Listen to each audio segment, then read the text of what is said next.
Hello cjhoyle viewers, I just wanted to let you know that this Sunday at 2 p.m. Eastern Time, I'll be appearing on a live webcast on a program which is called the Laidback Bike Report. The Laidback Bike Report is a monthly webcast which is broadcast live on YouTube, and it focuses specifically on recumbent bikes, and they've asked me to be one of their featured guests for this July 7th episode of 2019. So as you know, my YouTube channel has always been focused on bicycles, and within the last year or so, a couple of years, I switched over to riding recumbent bikes, and that's why I've been asked to attend this live webcast. So they've given me half an hour. It's about an hour and a half length, the total program, and I'll be their last guest.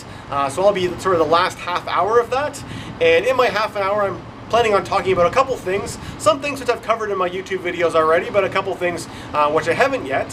One of them would be my journey to recumbents, how I sort of made the transition from riding conventional bikes to riding almost exclusively recumbent bikes. I'll also be talking about some of the bikes that I've owned in that time frame, so some of the different recumbents that I've owned. I'll also be talking about how I built or assembled the linear limo bike that I'm now currently riding as my primary bike. I'll also be talking about some of my bike tours that I've done over the last couple of years. Those are videos that I've made videos of those tours in pretty good detail, so I'm going to be sort of giving a very light highlights of those sort of trips, and also talking about some of my philosophies for touring and some advice for people who are interested in getting into touring.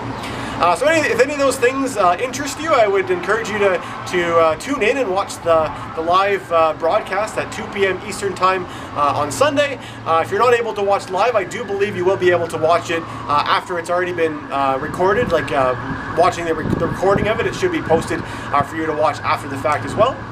If you have any questions, let me know in the comment section below, and thanks for watching.